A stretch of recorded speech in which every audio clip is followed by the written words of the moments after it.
So what do you think, I'm just instinctively off the top of your head, what do you think the value is in a business having a mission? I think that there's a lot more value in having one than not having one. Yeah. And I'll give a few examples. If you've got a mission, you can hire based on that mission and you can bring people along who are aligned with that mission. So I think we talked to Daniel about having everyone rowing in the same direction when he was talking about being really client focused in his business. So when everyone is on the same page and you're actually actively hiring with that mission in mind, there's a real benefit. You get sort of stratospheric engagement from everybody's staff on and talent. the same, totally. Yeah. The biggest thing I see in a mission sense is decision making.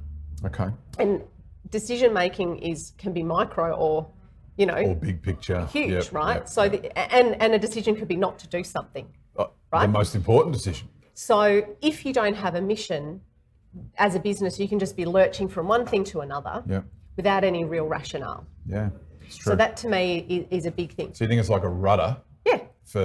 And if a big decision comes along, are we going to pursue this or are we not? Right. Does it fit with what mission we're trying to achieve here? Exactly. So if you're a professional services business, for example, and you don't have a mission besides your profit, your bottom line, if that's your only mission to make money and make a lot of it. Which is fine.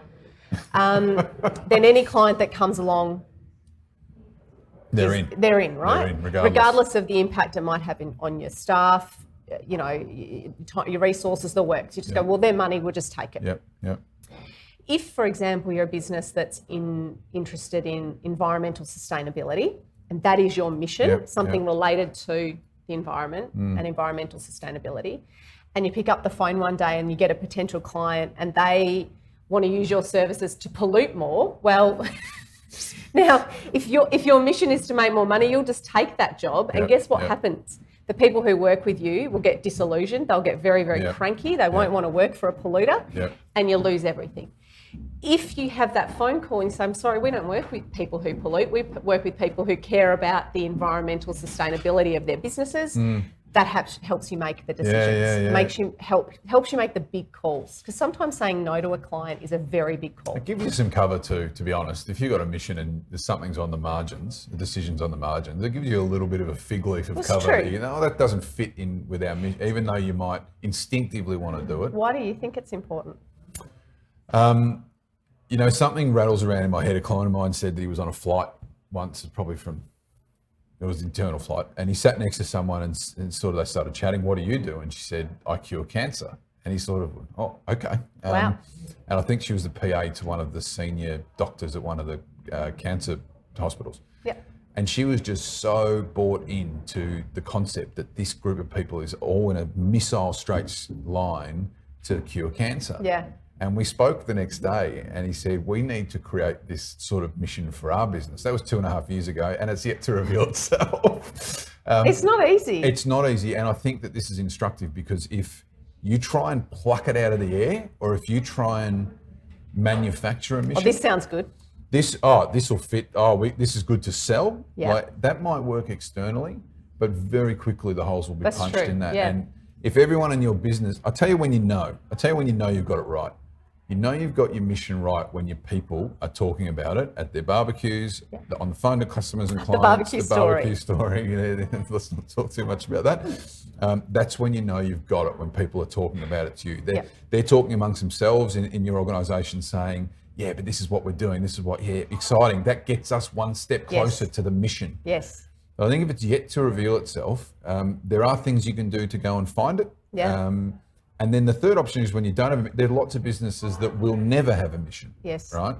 But it doesn't mean that if you've got a conveyor belt making bolts and screws that are building the Sydney Harbour Bridge or whatever the next Sydney Harbour Bridge will be, that you can't attach, we build the best bolts and screws for the Sydney Harbour Bridge and associated infrastructure. Yeah. We make cool buildings. We make the coolest buildings. Yeah. We build people homes to live and love, such, right?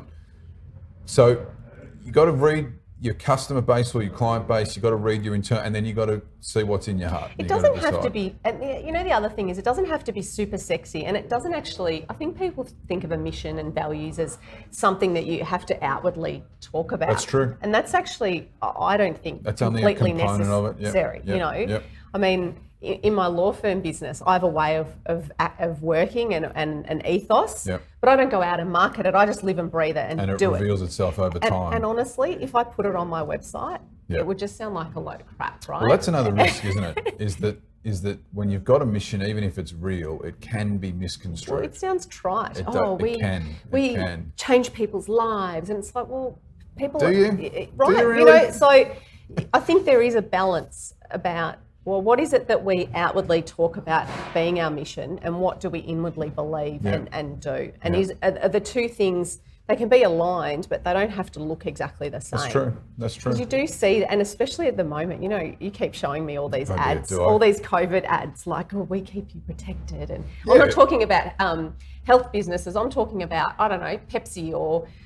Maybe not Pepsi. Let's not have any lawsuits today, although you'll be fine to defend us. Okay, brand names that have nothing to do with health, talking about being in it together. And I did see like car manufacturers and all this during this time we're supporting. It's like that's let's get back to what your mission is. If you've got a mission, you're already ahead of the game. If you actually know what you're going at, you don't need to, I'm not giving advice to people, but you don't need to go and moonlight in these other areas and try and manufacture things. Right? People are not dumb. So there's sort of, when I hear mission, you know what I'm like with these sort of buzzwords. I go, oh, you know.